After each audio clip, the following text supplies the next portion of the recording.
les amis, on va aborder le thème de l'amour dans les mangas. Donc, on parle pas forcément que des mangas de romance. Bien sûr, il y aura les mangas de romance, bien évidemment. Mais on va parler un peu de tout. On va essayer d'aborder ça tranquillement. D'abord, j'aimerais bien voir avec toi, Dorian, c'est quoi un peu la romance au Japon? La romance au Japon, c'est la même chose que la romance chez nous. Comment c'est perçu au Japon Tu veux dire dans la culture japonaise en Ouais, elle-même? voilà. Culture japonaise. Alors, en fait, le Japon, pour ceux qui ne savent pas, la société japonaise, c'est une société où les formes, le respect, la politesse, etc., sont vraiment de mise. La romance, ça tourne beaucoup autour du pot, etc. Ouais, tu veux dire que c'est ça? Non, rien, je montre. Ah, je croyais que tu y as quelque chose. Je t'entends. Ok, ça Alors là, justement, j'ai repris des petites notes. Donc là-bas, notamment, tu as la tradition. Ce qui représente en fait parfaitement ça, c'est la tradition du kokuhaku. Donc, ça veut dire littéralement confession en japonais. Et c'est cette manière, comment dire, très officielle, très droit d'annoncer son couple au Japon. C'est-à-dire, par exemple, ça se fait beaucoup, enfin, ça peut se faire partout, mais c'est quelque chose de très répandu à l'école, notamment au lycée. L'époque, souvent, où tu as les premiers amours là-bas. Où, par exemple, tu vas voir la personne que t'aimes et tu vas, justement, t'incliner en mode je t'aime, est-ce que tu veux sortir avec moi, quoi. Enfin, c'est pas vraiment je t'aime, justement. C'est ça qui est particulier dans la tradition Kokuhaku. Comment? Voilà, c'est je t'apprécie, plutôt je t'aime bien. Voilà, c'est je t'aime bien. Voilà, c'est un mot, ça peut changer pour nous l'explication. Et donc après, on va savoir si le couple est officialisé. Et d'ailleurs, qu'est-ce qu'il y a de... C'est Kido Ars dans le chat, il dit Dorian, il croit qu'il fait un exposé, je suis cuit. Ah, excusez d'être informé sur le sujet et d'avoir de ces sources. Non, c'est très très important parce que derrière, ça définit en fait tout le fonctionnement des romances dans les mangas par la suite. Exact. Si tu comprends pas la société japonaise, après tu comprends pas en fait tout ce qui touche au slice of life. Donc. Exact. Et donc en gros, parce que en fait, le je t'aime, il vient un peu plus tard. Parce que là, du coup, tu as l'expression. Alors là, je vais me prendre comment dire. Comment il s'appelle le mec sur YouTube déjà qui enseigne le japonais? Voilà, je vais me sentir Julien Fontanier. Non, pas du tout. En fait, souvent, la formule dans le kokuhaku pour dire je t'aime bien, je t'apprécie, c'est skides. C'est vraiment la formule très, voilà, c'est, on va dire, dans l'amour, c'est le plus poli, on va dire, le plus souple, etc. Par contre, plus tard dans la relation, le je t'aime vraiment, qui peut être dit par exemple avec le terme aishiteru, se dit. Ah, c'est pas possible. Je ne peux pas travailler dans ces conditions. Non, mais c'est super. En vrai, c'est super intéressant ce qu'il dit. C'est super important. Mais je connais ma calcine. Et vraiment, en fait, vraiment, la romance en japonais, un couple, ça se fait vraiment par étapes. Voilà, tu as d'abord le kokuhaku, puis après, tu as par exemple le premier je t'aime, puis après, tu as le premier baiser, comment dire, le moment où vous se tiennent pour la première fois par la main. D'ailleurs, les hommes japonais sont sont beaucoup plus timides, par exemple, qu'en Occident et dans d'autres pays, surtout pour ce qui est des relations, vu qu'en fait, ils sont pas éduqués avec cette, comment dire, même entre amis ou autres, simplement être tactile, voilà, être tactile, c'est vraiment pas dans leur culture du tout. C'est vraiment quelque chose à mettre de côté. Bah, c'est aussi une raison qui explique qu'ils ont bien géré le Covid aussi. Hein. Ouais, notamment, ils ont pas du tout cette notion du tactile du tout. Et donc voilà, c'est vraiment par étapes, et évidemment jusqu'au voilà. Je dis pas les termes. D'ailleurs, un truc par rapport à ce que tu dis là, les mecs ont tellement poussé quand il y a un truc qui est assez connu au Japon, c'est un prof d'anglais, en gros, qui expliquait à ses élèves au Japon que en gros il y avait tellement cette pudeur en fait dans les relations et dans les sentiments que pour se déclarer, c'était en gros le mec disait ouais oh la lune elle est belle ce soir. Genre, pour te dire un peu l'écart qu'il y a entre les deux, à tel point qu'en fait, et d'ailleurs c'est souvent utilisé comme gag dans les mangas, que c'est un usage maintenant de la société japonaise. Et si tu te dis, si t'es en rendez-vous dans un parc avec une meuf un soir et tu fais oh la lune elle est belle, Attention, il y a des sous-entendus, quoi. Voilà, exact. Exact. Et aussi après bon bah ça par exemple c'est pour la confession, on va dire un début de couple classique parce que au Japon, faut le savoir, il y a encore pas mal enfin pas mal. C'est de moins en moins fréquent mais ça se fait toujours surtout chez la bourgeoisie japonaise, j'ai envie de dire, les mariages arrangés quoi, les mariages forcés, ça se fait toujours donc là forcément le fonctionnement c'est totalement différent. Derrière après ben voilà, c'est vraiment pour expliquer, c'était surtout quelque chose par étapes. Aussi, l'amour, c'est quelque chose qui ne se montre pas trop au Japon, ou du moins dans la rue, dans le sens où on va dire se tenir la main, c'est la limite. Au Japon, se tenir la main, c'est la limite.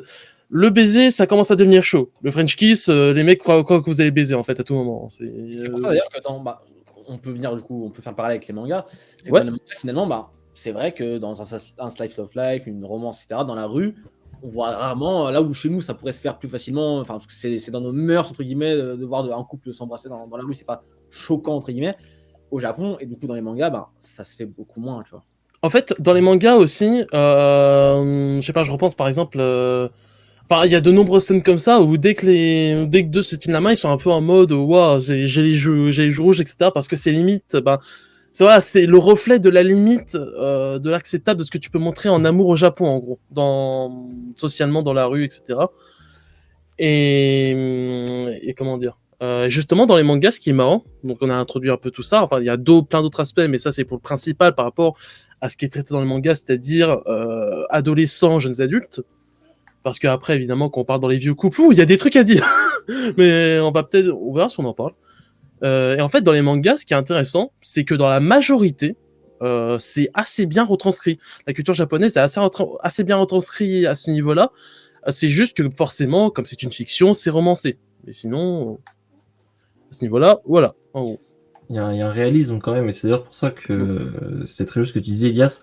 C'est le baiser, c'est souvent le climax d'un manga de romance. C'est très rare que, par exemple, sur 10 tomes, au tome 7, les personnages s'embrassent, en fait. Ça marque presque généralement le point final de l'histoire. Et encore plus aujourd'hui, où bon, les mangas, notamment tout ce qui est shonen, sont un peu plus soft, parce que bon, on en parlera tout à l'heure, hein, il y a quand même des petites différences entre les romances qui se faisaient dans les années 90 et ce qui se fait aujourd'hui. Mais vraiment, la symbolique du baiser, c'est, voilà, une fois que tu as embrassé la meuf, le manga, il est terminé, on passe à une nouvelle histoire parce que la décence, en fait, permet pas d'aller plus loin. Permet pas de raconter l'histoire plus loin, ou alors tu passes dans un manga pour adultes, attention, hein, on se comprend, seinen, genre, voilà, où vraiment c'est que tu as une certaine liberté éditoriale. Alors là, pour moi, par exemple, je suis d'accord avec toi, ce que tu dis, c'est vrai. Ouais. Moi, je vais te conseiller un manga, parce qu'on va aussi vous conseiller des petits mangas de temps en temps au fil du dossier, je pense aussi. Et vu que tu me parles de ça, je pense tout de suite à Lorsque nous vivions ensemble de Kazuo Kamimura, qui est un auteur que j'adore, ça qu'on n'en parle pas assez, et il faudra qu'on en parle. Il y a pas mal de ces mangas qui sont sortis chez Kana, et qui sont très très bons. Et ben dans Lorsque nous vivions ensemble, ça se situe, bon, je sais plus les années, parce que moi je suis un peu perdu, mais c'est vers la fin de la guerre, Seconde Guerre mondiale. C'est un Japon un peu plus décomplexé par rapport à aujourd'hui. Et Lorsque nous vivions ensemble, par exemple, l'amour est très, très physique aussi, très. Il y a des choses, il y a de la sexualité, il y a des bisous, il y a des choses, il y a des scènes très explicites. Donc ça, par exemple, c'est le genre de manga de romance qui, pour moi, casse un peu cette image-là du Japon, mais en même temps, ça se passait dans une période du Japon où c'était un peu plus décomplexé. Donc voilà, il y a aussi des contre-exemples. Ah oui, évidemment. Plus de nos jours, c'est vrai que je suis plutôt d'accord avec Zella, c'est souvent comme ça que ça se fait. Surtout que là, on est quand même sur un manga qui est, si je me trompe pas, assez vieux, assez daté. C'est pas un truc tout récent. Et voilà, petite parenthèse, je vous conseille Kazuo Kamimura. Les amis, il parle souvent d'air de l'amour aussi à travers ses mangas. Donc voilà, c'est ça qu'on n'en parle pas assez. Donc. En fait, ce qui est marrant avec ce que tu disais en termes d'ambiance, justement, c'est on peut parler du succès de la romance, enfin dans le monde évidemment des mangas de romance, mais surtout au Japon, où en fait la romance, forcément les mangas, même au Japon, ça, même si ça peut s'adresser à tout le monde, ça reste concentré sur des adolescents et des jeunes adultes. Et bien que tu as un peu de tout en termes notamment de cible éditoriale, ça va principalement, la romance, les mangas de romance pure, être du shoujo ou, pour un autre genre dont on parle beaucoup moins, le josei. Est-ce que vous savez dans le chat ce que c'est le josei? Oh là là, je Oui. pense à quelqu'un qui va t'attraper. Quoi? Alors, je sais pas si vous vous souvenez, quand on avait reçu quelqu'un de Shakata, j'ai eu le malheur de prononcer le mot Josei, on m'a attrapé par le col. Le Alors- Josei, ça n'existe pas, c'est du shoujo pour adultes d'Orient. Ah Il faut là retenir là ces là leçons. Écoute, il y a un article Wikipédia là-dessus. Donc, à un moment, voilà, en gros, non mais je sais pourquoi cette personne dit Non. ça, dans le sens où en fait, josei, ça veut dire voilà, c'est vraiment des histoires pour femmes plus âgées, jeunes adultes et vraiment femmes adultes, tout simplement. Oui. Femmes adultes, tout dans le sens où ça traite la romance, mais de façon plus mature, donc et plus adulte. Je n'ai pas besoin de vous faire un dessin. Et justement, le prononcer problème. des mots d'Orient, t'inquiète pas. T'inquiète, BG. Mais le non, le truc, c'est qu'en fait, je sais pourquoi elle dit ça. En fait, avant les années 2000, les josei, ça s'appelait aussi Ladies Comics et ça avait une mauvaise réputation dans le sens où on attribuait surtout ça à la pornographie. Donc, Oui. donc c'est justement pour ça, et même je pense que certains continuent à avoir cette mauvaise image quand on cite josei en fait. Et en fait, c'est assez intéressant que, comment dire, parce que je vais faire cet aparté dans le sens où tu as ces pictorial shoujo josei, dans sous les shonen, bon bah voilà, c'est plus, bah voilà, forcément la romance à la masculine. On pourra en parler après de la différence entre le traitement de romance entre féminin, entre hommes et femmes, comment c'est traité.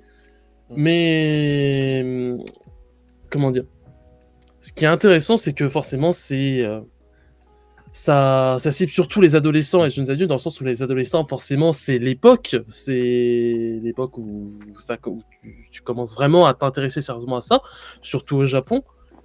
Et après, il y a toujours au Japon la culture, bien même que, comme dans la majorité des pays, elle est beaucoup moins présente, de la femme au foyer.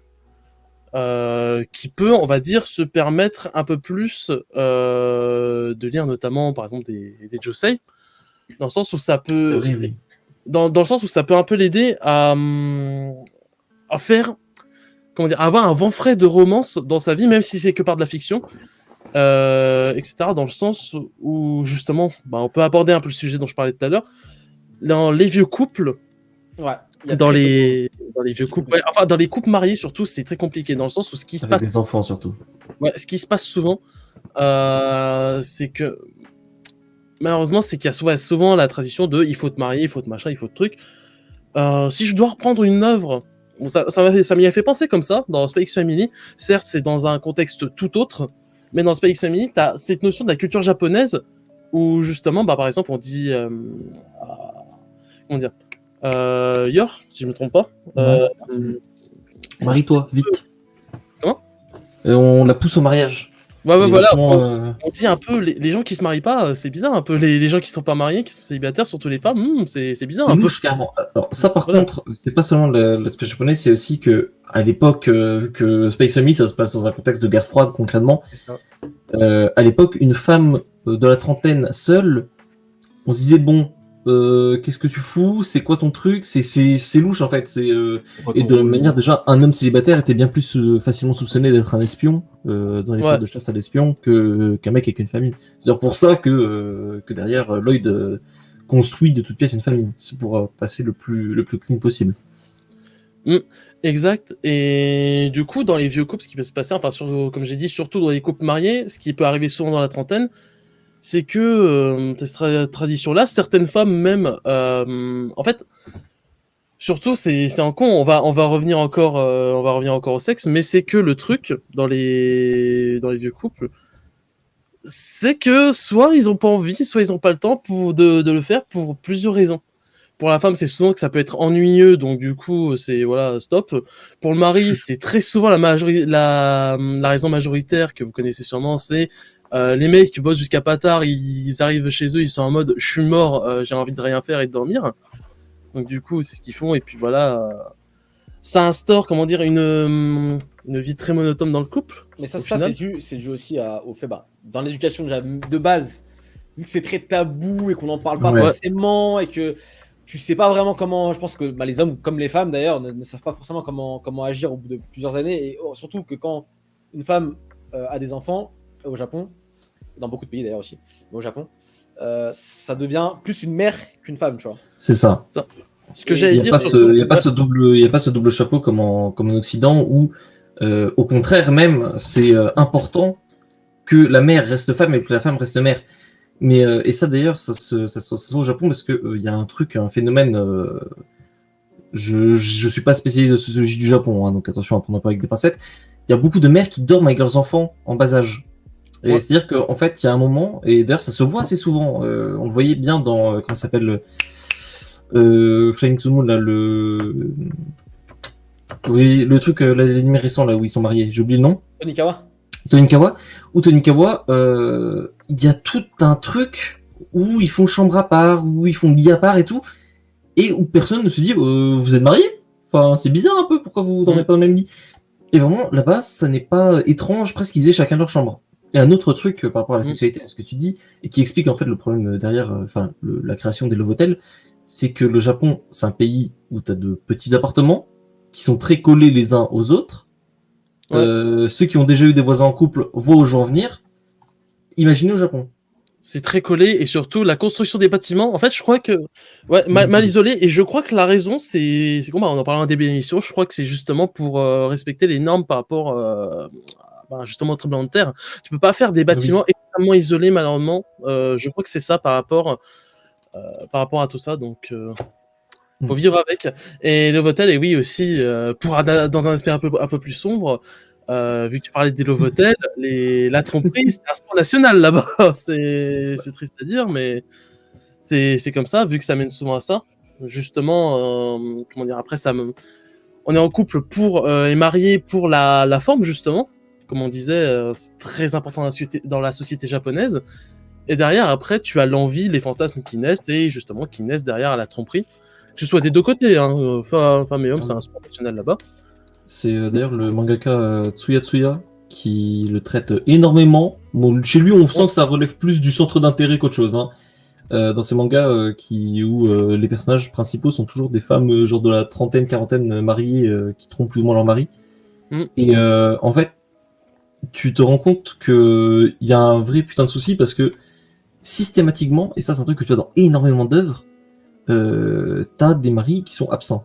Et c'est par rapport à ce que tu disais, c'est le travail. À un point tel que y a une culture du voyage d'entreprise, du voyage pour le taf, qui vu que t'as l'impression que quasiment la moitié taffent dans des bureaux déjà, là où en France c'est pas forcément le cas, il y a énormément de maris qui partent 1 semaine, 2 semaines pour leur entreprise à droite à gauche, machin, qui s'est facilité notamment par un réseau d'avions, un réseau ferroviaire et tout qui est très bien développé à l'intérieur. Ce qui fait que les couples en fait vivent séparés. Même quand ils habitent ensemble, en fait. C'est très très particulier comme situation. Et d'ailleurs, il y a un auteur qui aborde très bien cette thématique sans être trop non plus axé sur la romance. En fait, c'est Josuo Oshimi, du coup. Il aborde non seulement la romance quand t'es adolescence et tout, mais avec ça, justement, par exemple, je pense à Les Liens du sang où le daron, il est jamais chez lui, du coup, la mère, elle élève un peu seule son gamin, on va dire, et finalement, elle le couvre trop, après il finit dans une bulle où il est surprotégé, et voilà, il apprend rien de la vie, il évolue pas, il grandit pas. Et bien justement, ça montre aussi ça montre aussi de cette façon-là les problèmes d'adolescence au Japon, genre avec le père qui est absent. C'est clair que là, tu cites les liens du sang, c'est l'exemple parfait de ce qu'on parle justement. C'est le père, et dans le manga d'ailleurs, à un moment, il y a vraiment une vraie fracture entre le père et la mère dans le sens qu'ils n'arrivent pas à se comprendre, tu vois. Et on sent qu'ils ont plus de vie de couple depuis très longtemps et que la mère est devenue plus une mère. Après, ça c'est vraiment le niveau maximum possible. Hein. Oshimi essaie de tirer les traits au maximum, tu vois. Mais c'est exactement ça. Dans les liens du sang, c'est exactement ça. Mais maintenant qu'on a un peu posé le contexte un peu de l'amour au Japon, de la romance. Je voulais juste faire une aparté sur le travail rapidement. Justement, je voulais dire rapidement pourquoi il y a toujours cette notion parce qu'on peut penser au service japonais sur justement ils travaillent énormément, etc. En fait, il y a une forme d'hypocrisie au Japon à ce niveau-là. C'est assez dommage. C'est qu'en fait, il y a plus une culture de travailler beaucoup que de travailler bien, en fait. Et justement pour la forme, pour se faire bien voir notamment, c'est pour ça. En fait, Ils préfèrent pour eux que tu bosses, que tu montres que tu es dévoué à ton travail, que tu bosses jusqu'à 22h, plutôt que tu aies fait le travail pour les 3 prochains jours et que tu te dis, bon, bah, je me barre à 17h en fait. C'est culturel. Hein. Ça tend à changer d'ailleurs, ça. Ouais. Un peu doucement, mais ça tend à changer parce que ça pose des problèmes de chômage en fait. Les Exact. gens taffent trop longtemps, du coup, bah, en fait, l'entreprise elle paye les mecs pendant 10 heures au lieu d'embaucher un deuxième gars, donc c'est ça, enfin, exact. de chômage, c'est un peu particulier. Oui. Donc voilà, maintenant qu'on a un peu posé le contexte de la romance et de l'amour au Japon dans la société japonaise, c'est intéressant maintenant de le comparer et de voir un petit peu qu'est-ce qui se fait dans le manga et d'ailleurs ce qui se fait entre un auteur masculin et un auteur féminin. Comment les deux traitent aussi la romance, parce que c'est Il y a un assez monde. différent. Quelqu'un veut se lancer en premier, peut-être Xela ou Kai. Je suis souvent- chaud, Kai, comme tu veux. Bah, vas-y, Xela, après j'enchaînerai. Ouais. Parce qu'on a pas mal de trucs en commun en vrai. Ouais, on a pas mal de trucs en commun. Bah, pour moi, quand on compare les deux romances, donc là, on reste dans le cadre majoritairement du shoujo et du shonen, romance pure. excusez-moi. Ah, Vraiment de la romance, de la comédie romantique, appelez-le comme vous voulez. Déjà, pour moi, il y a un des trucs très différents. Déjà, c'est le personnage principal. Le personnage principal, systématiquement, va se mettre ça va être un personnage principal qui ressemble à son lecteur. C'est ça. Des filles pour dans le shoujo, des garçons dans le shonen. Et une petite différence que j'ai remarqué, que je n'oserais pas affirmer parce que bon, j'ai pas tout lu évidemment. Je trouve que dans le shonen, le garçon a tendance à être plus cible des multiples filles qui vont tenter de le séduire et qui vont le faire un peu du rentre-dedans, de manière pas forcément toujours claire, mais il est plus un peu dans une situation de choix, là où dans le shoujo, c'est Ouais, plus c'est vrai, la c'est fille vrai, va c'est être vrai. amoureuse de plusieurs garçons en même temps, C'est l'inverse. qui lui donne pas l'heure un peu. C'est ça. C'est Enfin, c'est particulier. Exactement, dans ce justement, plus où t'as un héros protagoniste masculin, tu peux avoir deux cas. Tu peux avoir effectivement, enfin, le cas qui arrive toujours dans tous les cas, c'est on lui tombe sur la gueule et limite il peut être un peu en mode ah les filles, ah laissez-moi tranquille, ah coucou Kotobun. Et tu as l'autre côté où par exemple tu as le personnage principal qui est un peu en mode moi j'aime cette Une fille. seule meuf, Et mais puis- il y en a plusieurs. Et puis des fois, par exemple, même cette fille peut venir vers lui, mais c'est souvent d'autres. Je pense, par exemple, même si j'ai pas assez tort, Danmachi, c'est un peu le parfait exemple où le mec a plein de meufs qui sont sur lui, mais il est une meuf en Nisekoi. particulier. Et puis, Ouais, et c'est puis- quoi, Nisekoi. C'est totalement Ça, Nisekoi. voilà, c'est ça. Video Girl Eye aussi, hein. Video Girl Eye de Katsura, c'est un de mes mangas préférés, qui est vraiment dans ce propos-là, c'est que le mec, en gros, il est fou amoureux d'une fille, qui est elle folle amoureuse de son meilleur pote. Donc déjà ça commence mal, déjà ça Aïe. fout la merde. Friendzone. On n'est pas bien. Et en fait, un jour il rentre chez lui et il tombe sur un espèce de magasin fantôme qui lui file une cassette, il lui fait tiens tu vas voir. Et en gros quand il rentre la cassette, la fille qu'on voit là, Aïe, sort de son écran. En fait comme dans Ring, d'ailleurs c'est sorti avant Ring, hein, c'est la version de Ring. Et ce qui se passe en fait, c'est que il y a ce côté un peu. Mais moi en fait j'aime l'autre, alors que elle a été créée en fait pour être amoureuse de lui. Et du coup il y a tout un jeu comme ça qui se fait où d'un côté il aime une fille, de l'autre il tient à son pote aussi, c'est important. Et en même temps il vit avec une meuf qui est en fait fabriquée un peu pour être la meuf parfaite, qui elle justement est amoureuse de lui. Et du coup il y a tout un truc comme ça qui se crée. Et c'est super intéressant de voir le personnage évoluer et surtout hésiter constamment.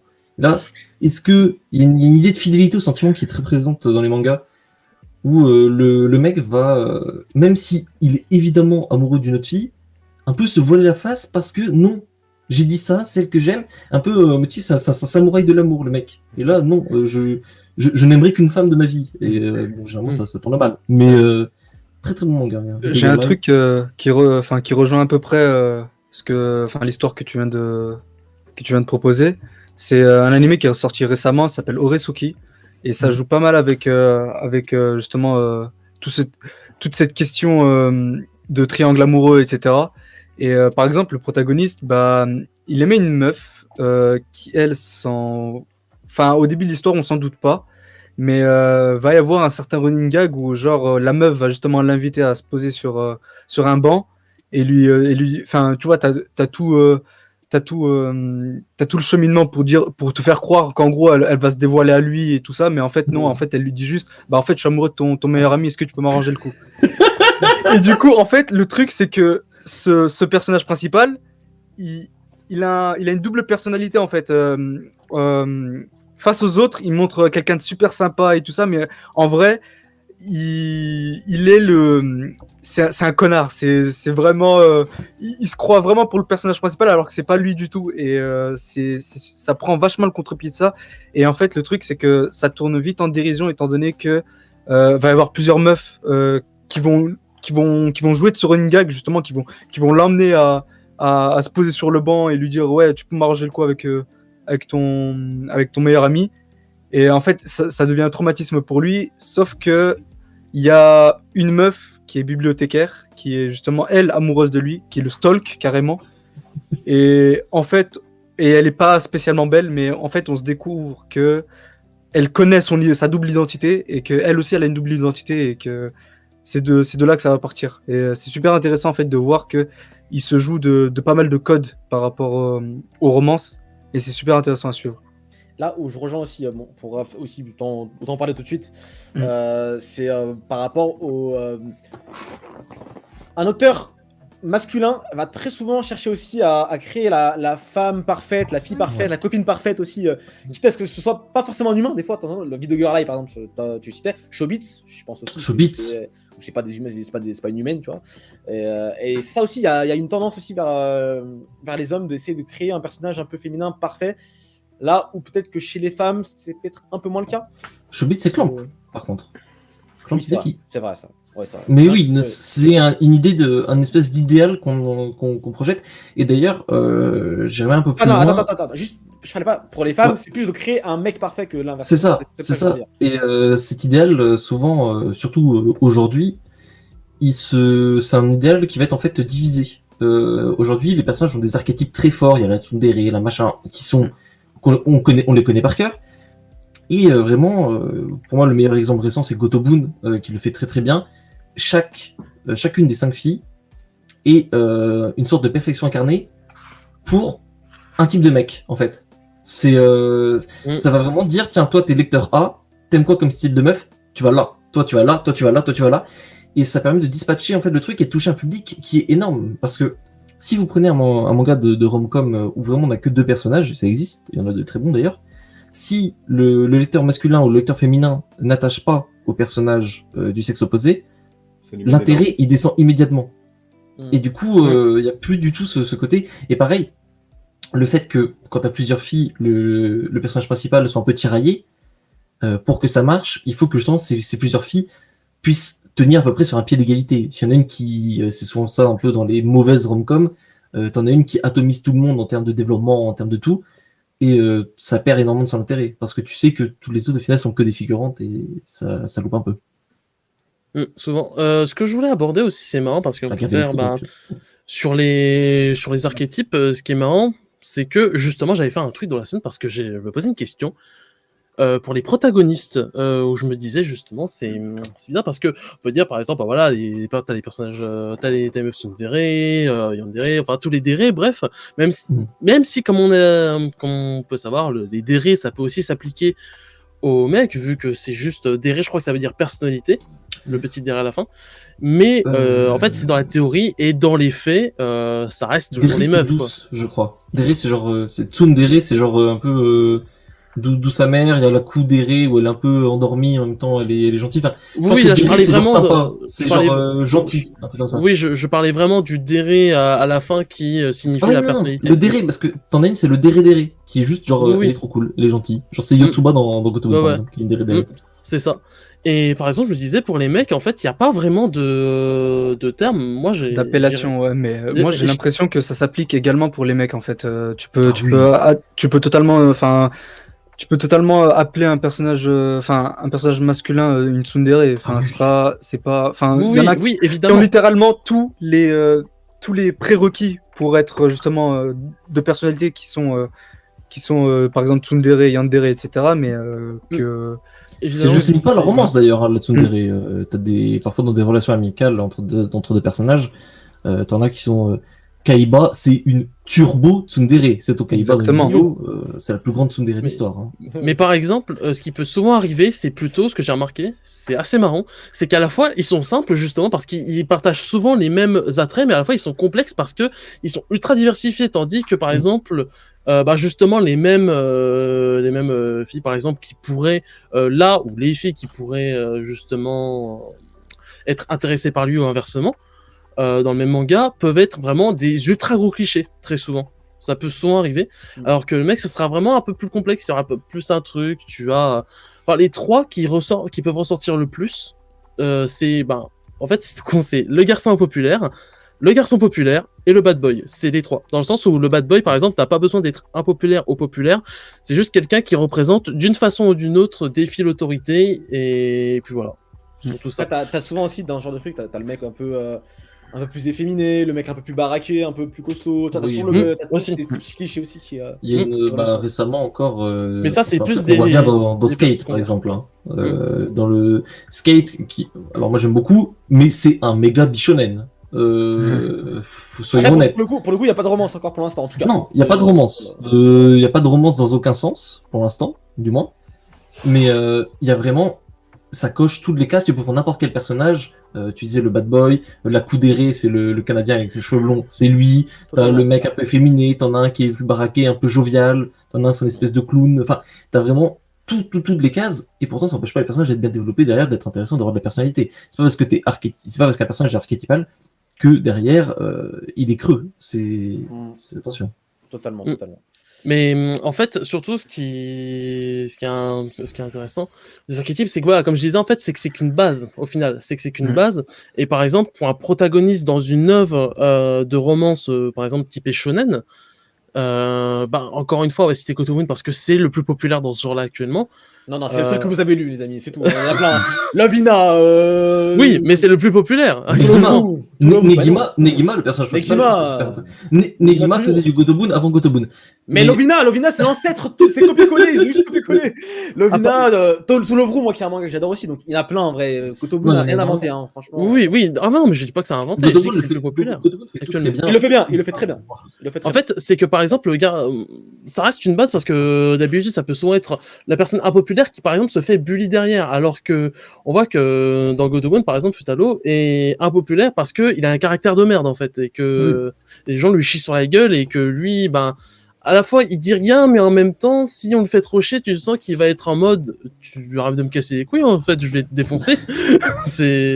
Non mais oui mais après ça c'est en fait, ce que j'ai juste rebondir sur ce que Zela dit. Il a dit un truc intéressant tout à l'heure, c'est le fait le principe du harem, de essayer de contenter plusieurs lecteurs à la fois pour qu'ils se retrouvent dans des personnalités qui lui correspondent. Justement, là, on peut parler peut-être de la fin de We Never Learn, parce que tu sais, il y a eu des fins alternatives justement où le lecteur a carrément eu le choix. Enfin, limite, il a eu sa fin, tu vois. Tous les lecteurs ont eu leur fin. Ça vient du dating sim. Mais justement, je voulais poser une question, parce que moi, je suis pas du tout calé en termes de romans, j'en ai pas beaucoup lu et tout. Mais est-ce que ça, c'est un procédé qui se fait vraiment souvent dans les mangas, du coup, finalement? J'ai cru que tu allais dire dans la vraie vie. Dans la vraie vie, dans la vraie vie, on signe, monsieur. Peut-être si tu t'appelles Kai, mais sinon, non. Par contre, tu vas prendre, c'est ton émission. Mais non, par contre, c'est un truc... dans les mangas, je l'ai pas ou peu vu. Par contre, c'est un truc qu'on voit énormément dans le visual novel, en fait. Dans le dating sim. C'est la culture de la route, en fait, juste. Fate, c'est le meilleur exemple. Je crois qu'il l'a pas inventé, mais il l'a popularisé. Fate ne l'a pas inventé, ne t'inquiète pas. C'est un truc que je trouvais déjà dans les années 80. Mais par contre, Fate, Fate, c'est vraiment un très bon exemple parce que Fate, aujourd'hui, les gens ne savent pas, ou peu. À la base, c'est un dating sim pornographique. Voilà, c'est pas un truc centré sur les combats à l'épée, vraiment. Hein, c'est voilà. C'est ça. On disait. C'est ça. Dans le chat, il disait un truc intéressant aussi. Alex KNDC, je sais pas comment on prononce son nom là, désolé. Ça dit que ça. Je connais pas. Oui, de je sais pas. Non, il parlait des menaces de mort que les auteurs reçoivent parfois par rapport à la fin des harems, finalement le prota il sur la fin. Bah, justement, dans Gotobun, Dorian le disait, c'est le manga du genre le plus populaire du moment, on va dire du moment pour contenter tout le monde, mais il a vraiment fait son choix finalement. Donc, Il a porté. Hein.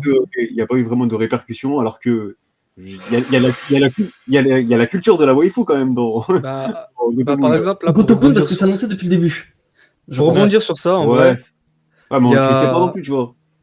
Au il y a début. l'auteur de We Never Learn qui a reçu Mhm. justement une menace de mort par rapport à ça. Genre, c'était quoi, il y a 2 ans?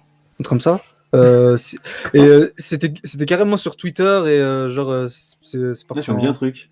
Et genre, t'as un book qui est venu le dire, ouais, enfin, menace de mort et menace de suicide en gros. Ah oui. Ah ouais, le mec Ouais. qui est. Ah oui, Il est venu sur Twitter, il a dit, ouais, si la prof elle gagne pas, je me suicide. Et le mangaka a carrément Mais c'est ça, répondu, c'est- quoi. C'est un peu excessif, mais Après, bon, les gars, là, on commence à. c'est la meilleure. On commence à Mais, un petit peu à dévier du sujet, mais c'est Non, oui, un peu. intéressant, c'est vrai que c'est intéressant. Et, Mm. et après, par contre, du coup, cette culture un peu du harem, est-ce que quelque part c'est pas dangereux derrière, dans le sens où les lecteurs plus jeunes, et du coup qui vont grandir avec ces œuvres-là, vont pas forcément se dire, enfin, ils vont pas comprendre comment ça marche vraiment la vraie vie, parce que dans la vraie vie, je suis désolé, t'as pas 10 meufs autour de toi qui, à moins que tu t'appelles Kai, encore une fois, mais. Désolé, Kai, j'ai obligé de C'était plus fort que moi. Non, mais en gros, mais dans la vraie vie, entre guillemets, t'as pas de 10 meufs autour de toi avec chacun une personnalité, tu vas choisir entre elle et elle à la fin, tu vois, ça marche pas comme ça. En Est-ce que vrai, derrière, il y a pas une. Est-ce que c'est pas un petit peu compliqué derrière en vrai, Ouais, ça fait- étonnamment. Ça Ouais, fait vas-y. genre effet catalogue, un peu, je comprends ce qu'il veut dire. Genre. En fait, étonnamment, en tout cas, à l'international peut-être, c'est dans le sens où forcément, enfin c'est à partir du moment où je pense que t'es très jeune, généralement tu consommes pas ce genre d'œuvre avant d'être adolescent et d'être un minimum formé à la vie, j'ai envie de dire. Adolescent, c'est jeune aussi pour moi. Hein, ça rend Ouais, mais je pense par exemple, je sais pas, en Surtout dessous de 10 ans, tu vas pas trop consommer des harems, tu vois. Et Alors, j'ai une nouvelle pour toi. généralement, moi je sais pas si utiliser des harems à 10 ans, peut-être, mais Alors, écoute, déjà, oui. Et le wiki de jeu, il existe, en fait. C'est quoi, c'est confession intime là Non, mais oui, je lisais Negima quand j'étais gamin, je lisais Lovina. Non. En fait, ce que j'allais dire, c'est que beaucoup de choses alors. Très bien. à l'international, à l'international, je pense autant au Japon en fait, par exemple, étonnamment, c'est moins le cas dans le sens où par la culture, on te renvoie facilement à la réalité en fait quand il faut, surtout à ce niveau-là. Oui, je pense que de toute façon, c'est un truc, même si je pense que ça peut peut-être un peu détraquer les perceptions des choses, je pense que le petit Kirito de 8 ans va très vite en fait se rendre compte que dans la vie ça se passe pas comme ça, tu vois. C'est ça. Il va peut-être essayer Oui, une non, mais, fois. et non, dire, mais ah, c'est pas ça le d'accord. problème. Non, c'est pas ça le problème. C'est que le oui, problème derrière, ça peut. je sais pas comment ça peut- aborder la chose, tu vois. Et c'est d'ailleurs, peut-être ça découle aussi de ce qu'on connaît, du coup, ce qu'on en parlait tout à l'heure au début, ça par joue rapport au peut-être. manque d'informations que t'as Mm. vis-à-vis de l'autre. Manque de réalisme. Mais Peut-être par sur contre, les choses. le harem répond aussi à un autre besoin, c'est parce que, enfin, un autre besoin. C'est plutôt à un autre fantasme, c'est-à-dire que justement c'est destiné aux adolescents masculins, justement parce que, comment dire, énormément forcément d'adolescents masculins ont toujours eu le fantasme d'être entourés de filles, forcément. Donc Mais c'est- ça répond à le ça à la harem, base, oui. hein, le harem. Mais le harem, c'est un truc qui existe dans la vraie vie à la base, tu vois. Donc, Bah oui, c'est pas pour rien que c'est un vrai mot. donc c'est oui, forcément. Ça peut, être, Voilà. ça peut être inventé dans les mangas, hein, les mecs. Le harem, voilà, on en parlait tout à l'heure avec les canaux de petit hier, ça existait, ça existe encore vite fait chez certains. C'est une certaine chambre du Cruz dans une certaine ville, je n'aurais pas de nom. Oh, Il va frère, jeter c'est les bon. écouteurs. Ça, par contre, les gars, il y avait aucune raison. Aucune à mort. Oh, il a été chercher sa balle, il a chargé son flingue, il a tiré, genre, de sang-froid, genre. Il avait plus de balles, mais il a rechargé quand même, genre, ça c'est trop. Bon voilà, bon, en tout cas, on a beaucoup abordé le. Regardez, on se calme. On a beaucoup abordé le thème du harem, etc. Il y a quelque chose d'intéressant aussi qu'on n'a pas trop abordé, c'est la romance dans les neketsu, qui est un genre de manga qu'on consomme beaucoup, dans le chat aussi, je pense, également. Comment s'aborder un peu la romance dans les neketsu, dans les shonen, entre guillemets, pour faire plus gros? Est-ce qu'il y a différentes manières de procéder? Est-ce que c'est souvent plutôt des sous-thèmes, des sous-catégories? C'est souvent pas la quête principale, tu vois, du héros d'avoir une meuf, tu vois. Mais il y a souvent des petits trucs quand même derrière. Donc comment ça se passe dans... Souvent, il y a deux modèles principaux. Il y a le modèle c'est un but à la fin, en mode, même si par exemple ils servent à la folie, ils le savent tous les deux, c'est un peu non mais nos objectifs et nos quêtes, etc. nous empêchent d'être ensemble, et puis à la fin, du coup, ils ont gagné, ils ont sauvé le monde, ils se mettent ensemble, et puis hop, épilogue avec les enfants, enfin. Il y a la deuxième possibilité qui ils se déclarent en amour et ils se mettent ensemble pendant l'histoire, et ce qui permet d'en créer un ressort scénaristique. Par exemple, en mettant une des deux personnes en danger, souvent voire tuer un des leurs, et puis justement que ça fasse complètement péter un câble à l'autre personnage. C'est les Ou deux alors, modèles principaux qu'on peut Là, Ou alors, là, il y a- là, il vient de résumer Bleach, hein, les amis. Tout Bleach, c'est ça, hein, c'est sauver sa meuf. Je viens de dire. Ou alors, t'en as aucun des deux qui a attiré et ça se développe petit à petit. Oui, Ouais, c'est- ouais, c'est ça. Bah oui, mais c'est après, peut-être Dès le début, ça, mais ça, il y a un un moment dans l'histoire où ça pète en gros. Moi, le truc qui me vient en tête très rapidement, si on parle de développement de personnages vraiment à travers l'amour, on en parlait sur Twitter, c'est Vegeta. Vegeta Ouais. dans Dragon Ball.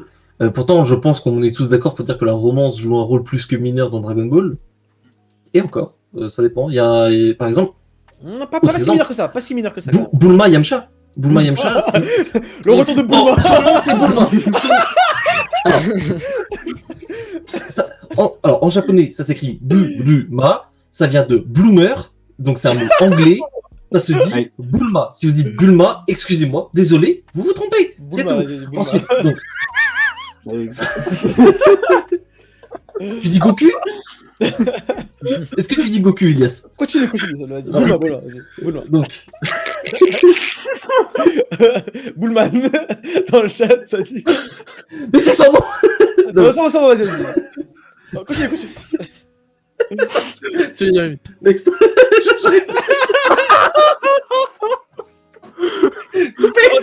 Running gag, c'est bon. Donc, en gros, il voulait dire, je pense, je vais résumer sa place, que Vegeta a une relation, un développement à travers son amour pour Bulma, pour ses enfants, voilà, pour ce truc, qui fait que ça fait évoluer le personnage vers le bien, là où il tendait vers le mal avant. Voilà, c'est à peu près ce que tu voulais dire.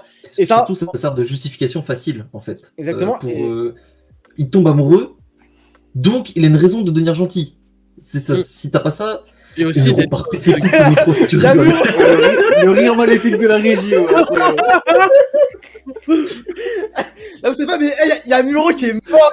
en fait, pour vous, c'est comme si vous entendiez un petit rire dans votre placard. Vous voyez des rires dans les sitcoms? Oh, j'ai ça dans mon oreille pendant que je parle, c'est insupportable.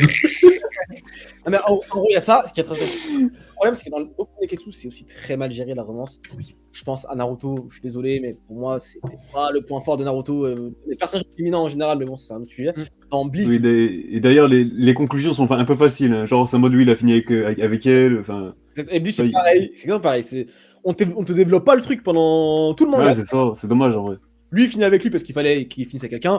D'autres, il finit avec quelqu'un parce que c'est obligé. Et en ça, il y a beaucoup d'auteurs de Neketsu. Et en même temps, c'est pas le sujet principal de leur C'est manga. ça. donc C'est un peu compliqué. Donc, J'ai Ouais, un c'est un très peu bon du contre-exemple. service pour le coup, pour faire plaisir aux fans, mais ça n'a pas été développé.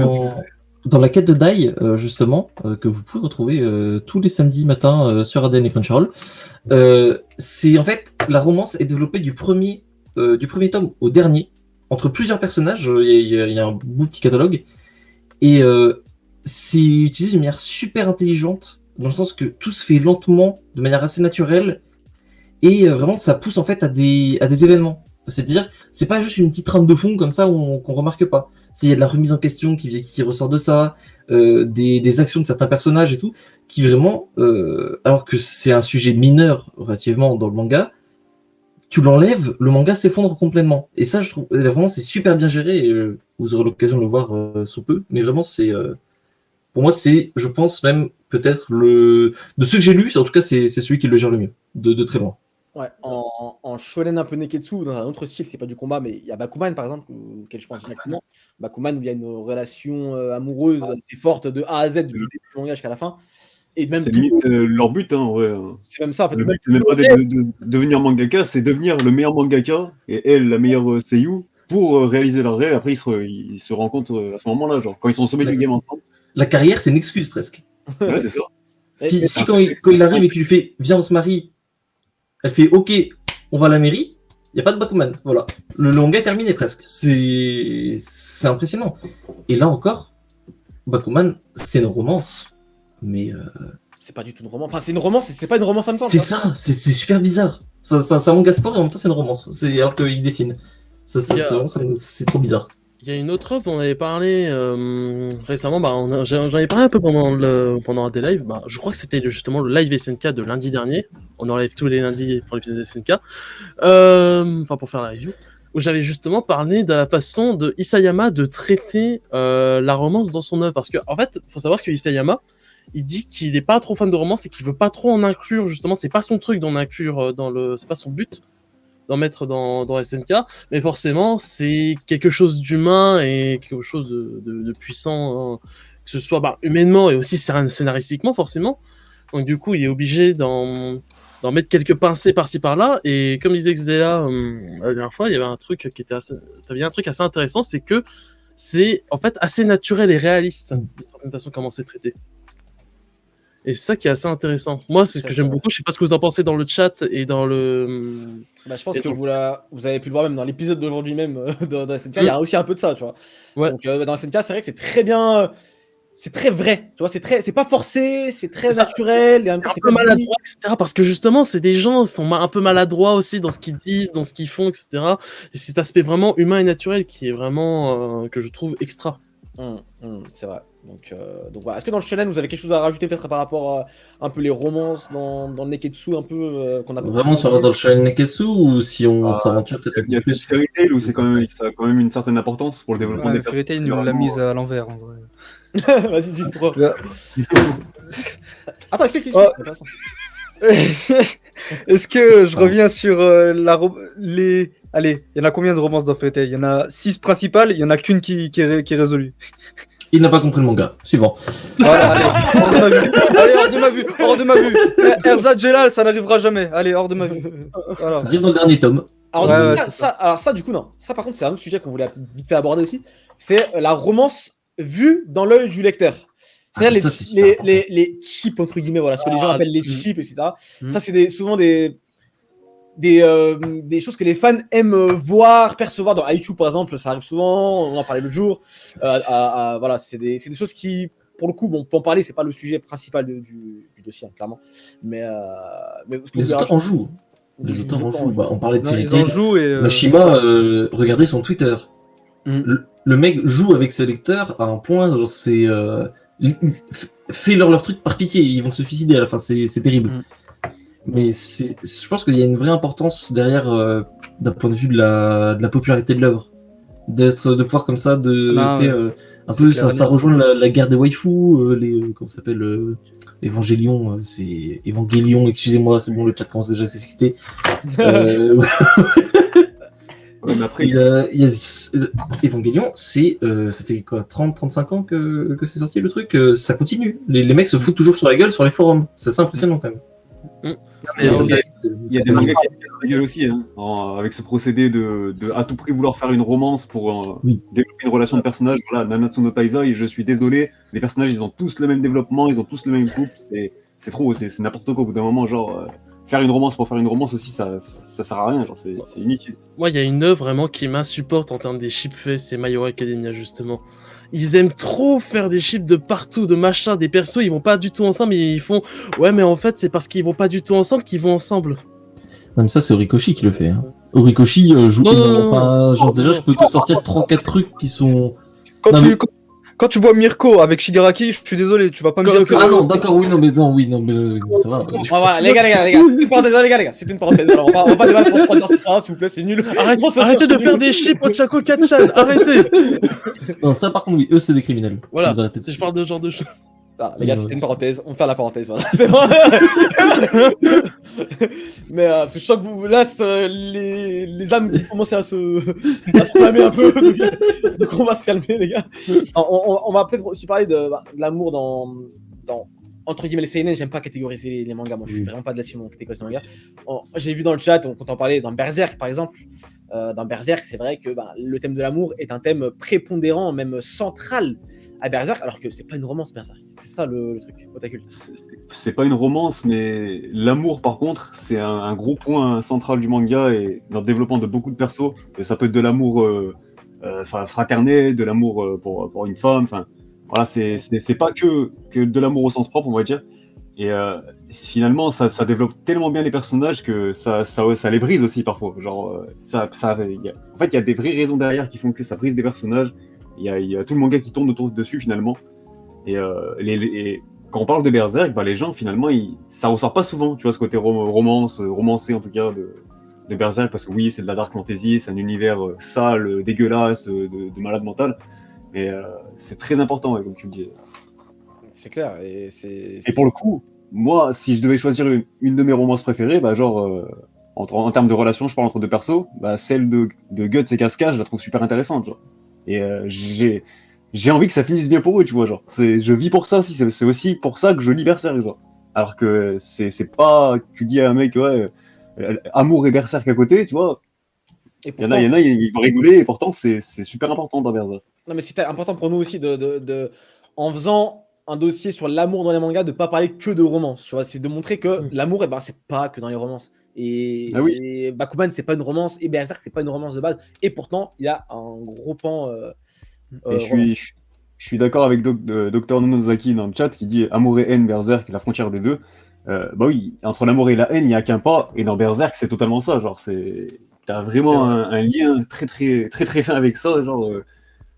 Après, bon, on va pas rentrer dans les détails parce que c'est dommage de spoiler Berserk. Genre, si vous n'avez pas encore lu, foncez, c'est incroyable. En plus, vous avez le temps, il n'y a pas beaucoup de chapitres qui sortent à chaque fois. Vous avez le temps de vous mettre à jour. Donc, mais ouais, mais c'est très important. Donc voilà. Moi, j'aimerais qu'on conclue un petit peu le dossier parce qu'il est déjà 22h40, donc il est assez tard. Déjà. Ah bah, c'est passé vite. Est-ce que vous pouvez peut-être un petit peu conseiller des mangas avec de la romance à l'intérieur, voilà, des trucs qui vous. Dans le chat aussi, jouez le jeu si vous voulez nous donner des titres peut-être qu'on n'a pas lu, etc. Ou d'animé, manga ou animé d'ailleurs. Vas-y, Otakel. Je vais commencer par celui qu'on a mis dans le visuel, Basilisk. Je sais pas si vous avez vu l'animé ou lu le manga, c'est un manga en 5 tomes. L'anime, je crois qu'il y a 26 épisodes. Donc je parle vraiment du tout premier. Ils ont fait une suite récente qui est sortie, je crois, en 2019-2018. Celle-là, elle est vraiment pas terrible, je vous la conseille pas.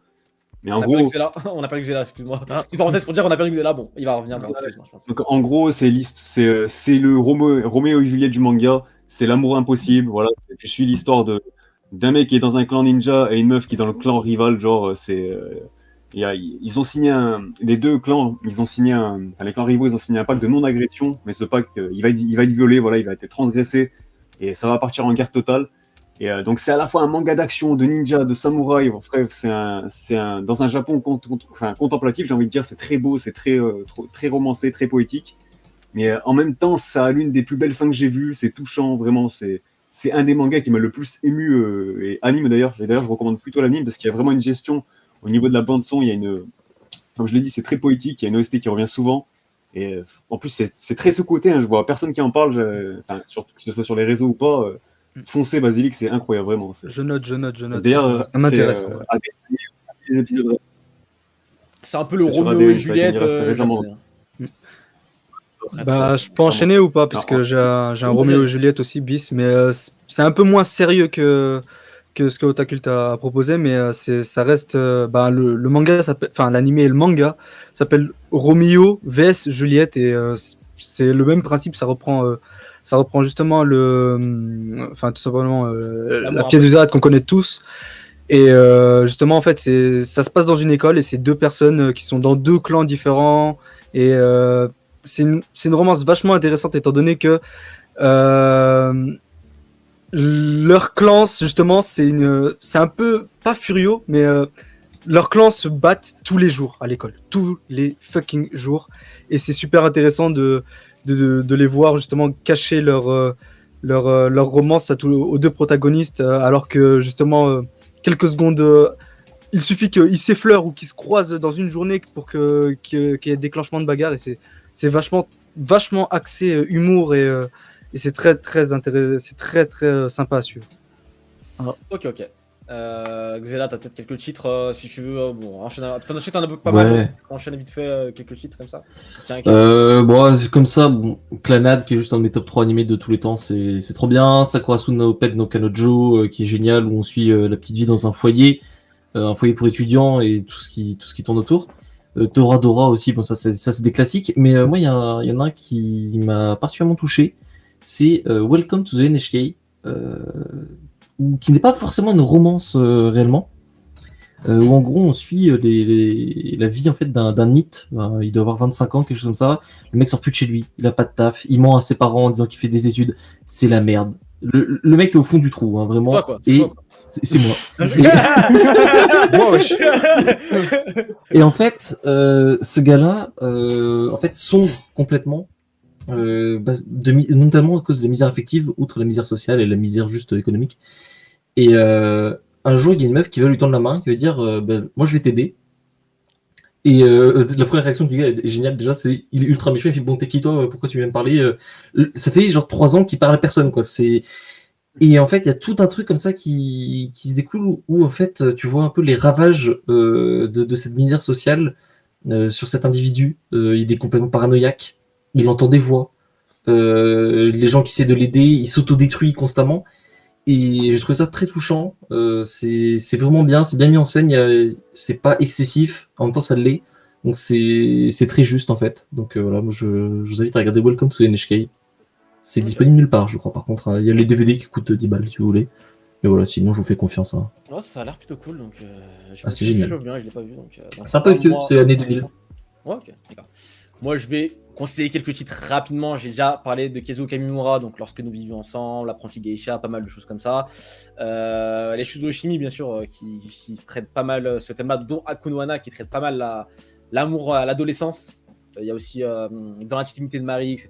Très très bon, et ça, c'est des façons d'aborder, je trouve, la sexualité, son rapport au sexe opposé, très intéressante.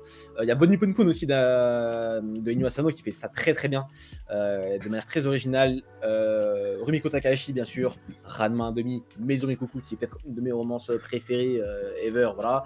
On a parlé de Showbiz un petit peu. Il y a Beastars aussi dans un autre style, qui est très centré autour de l'amour. C'est vrai que je l'ai noté, mais c'est encore une fois pas une romance, et pourtant la romance prend une importance très très forte. Il y a Orange aussi qui est clairement une de mes romances que je kiffe vraiment, dans le style un peu rom-com. Bon, on va en parler un autre jour pour notre émission, mais bon, Kaguya-sama on l'a pas cité, mais voilà, c'est insane.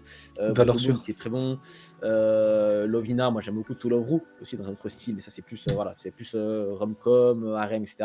En animé, j'ai noté Anohana par exemple sur Netflix, qui est assez facile d'accès, qui est une romance très très belle, et merci à Suen pour ton Prime. Qu'est-ce que j'ai noté d'autre? Les Monogatari, les Your Lie in April, les Steins Gate aussi, qui est clairement une romance aussi, hein. Enfin, une romance. Il y a une composante de romance qui est forte. Ouais. C'est ce qui va motiver toute l'œuvre à partir d'un moment. Donc bien sûr, je vais pas. Ouais, Ori Monogatari aussi, je l'ai mis dans le. Ah, pareil. Mais voilà, en tout cas, voilà, il y a plein de. On peut pas tout citer, il y en a tellement que j'en ai peut-être zappé plein, et dans le chat, donnez-en-nous plein, comme ça on peut tout noter, regarder, aller lire, parce que franchement, c'est des trucs souvent très intéressants et très cool à lire et à voir. Dorian, est-ce que tu veux. T'as des titres aussi, ou est-ce que tu veux conclure avec ce que tu voulais faire à la base? Après, moi je conseillerais pas tant des romances en elles-mêmes, des romances pures, parce que c'est pas trop ce que je dis, plus des choses plus des mangas qui traitent, enfin des mangas animés, films qui traitent de romances, forcément. ReZero, qui est incroyable à ce niveau-là, je trouve. Oh voilà, et voilà, j'entends la régie. J'entends la régie. Non, une des autres par contre, parce que c'est vrai qu'il faudrait que je revoie plus en détail, mais j'avais eu de bons souvenirs de Parasite à ce niveau-là, oui. qui avait très bien traité. Quoi d'autre? Bah, c'est principalement ça. Chainsaw Man? Non, mais. Alors, non, blague à part, Chainsaw Man, la thématique de l'amour et des filles, globalement, dans la vie de Denji, dans Chainsaw Man, c'est juste l'élément moteur de tout manga. Les gros nibas. C'était pas une blague. Allez, suivant. Pauvre homme. On veut tous serrer Makima, voilà, c'est dit. Ça va? Après, dans les films, on bat les classiques, A Silent Voice, Sur Name, With a Review, etc. Et puis à ce niveau-là, ouais, voilà. Et du coup, je pense que je vais enchaîner sur le petit thème final, direct, tant qu'à faire. Vas-y, allez, direct. Vu que c'est la Saint-Valentin, je voulais vite fait parler, pour ceux qui ne savent pas comment ça se passe rapidement, la Saint-Valentin au Japon. Alors en fait, il faut savoir, je ne sais pas comment la fête est née chez nous en Occident. Par contre, au Japon, elle a été apportée par les industries du chocolat. C'est pour ça que du coup, la Saint-Valentin, depuis les années à peu près 50, avant les années 50, je crois, ça se tourne essentiellement autour du chocolat. Donc c'est-à-dire que il y a la tradition, donc du coup le 14 février, que ça enseigné depuis la primaire, pour vous dire, que les filles et femmes offrent des chocolats aux hommes, donc du coup, enfin, ou alors, comment dire, et pas que aux personnes qu'elles aiment profondément, mais aussi, en fait, il y a différents types de chocos. Donc, le premier, je pense au homemade choco. Donc, du coup, là, ceux que tu fais vraiment à la main toi-même, tu dois les faire toi-même. Les acheter, si tu dis, j'ai fait des homemade choco que t'as acheté, c'est en mode, tu te fous de ma gueule, quoi. C'est comme si tu ramenais, je sais pas, t'allais chez quelqu'un, tu faisais un plat en mode, ouais, je l'ai fait, regarde, et puis en fait, t'apprends que la personne l'a fait chez le traiteur, t'es en mode, moyen, quoi. Donc voilà, tu dois donner à la personne. C'est un peu une sorte de confession. Si t'es pas en couple avec la personne, tu as les tomos de choco, donc les chocolats de l'amitié. Donc ceux-là, tu peux les acheter. Par contre, si tu leur donnes genre des chocolats bas de gamme, ils vont être un peu en mode quand même, s'il te plaît. Parce que derrière, tu as justement les guéris de choco. Quand tu reçois des guéris de choco, c'est moyen parce qu'en gros, c'est les chocolats de la courtoisie. C'est-à-dire que quand tu connais des gens, quand tu connais un minimum des gens dans ton entourage, par exemple au travail, si tu as des collègues masculins, etc., tu dois leur offrir des guéris de choco. Donc généralement, c'est des petits trucs que tu leur offres, hop, tiens, cadeau. Limite, genre en mode un chocobon, tiens, hop, démerde-toi avec. Après, tu en as d'autres, mais c'est les principaux. Et là, si vous vous dites, bon, bah, c'est comme chiant, t'as que les femmes qui offrent aux hommes. Eh ben, déjà, bon, la Saint-Valentin, il y a un concept de plus en plus populaire qui sont les yaku de choco. Donc, c'est des hommes qui donnent directement des femmes, qui donnent directement des chocolats aux femmes, et pas des femmes au chocolat. Et puis ensuite, un mois plus tard, le 14 mars, tu as le White Day, où le White Day, justement, c'est l'inverse au niveau des chocolats, dont notamment c'est important pour les homemade choco, donc les chocolats de la sincérité, où celles ayant fait leur confession avec ces chocolats, si elles reçoivent des chocolats par l'homme, justement, à qui elles ont donné, ça veut dire qu'il répond positivement à sa confession. Ah, genre le mec il a un mois pour choisir, genre pour réfléchir. Voilà, oui, c'est... voilà, exactement. Oui, C'est c'est vraiment la tradition, c'est vraiment, tu dois, quand tu fais une confession avec des chocolats la Saint-Valentin, tu dois répondre un mois après pour le White Day. Ok. des trucs blancs, hein, précis. Je sais pas si t'as précisé. Quand tu offres quelque chose, c'est blanc. À la base, c'était des marshmallows, je crois, et aujourd'hui, en c'est fait, d'ailleurs beaucoup de lingerie. Donc, oui, c'est bizarre. Hein, où est-ce que à l'école, ça peut être bizarre. Hein, donc, ne faites pas ça chez vous. Merci. Parce que ce que je veux dire, c'est principalement en fait quand t'offres des chocolats en retour, disons que c'est à faire qu'avec, par exemple, une personne vraiment que à la limite que t'affectionnes énormément, parce que voilà, des chocolats c'est limite une réponse à une confession, alors que voilà, sinon le White Day c'est généralement plus des cadeaux autres, ça peut être tout et n'importe quoi, des confiseries, voilà, comme t'as dit, des lingeries, etc., quoi.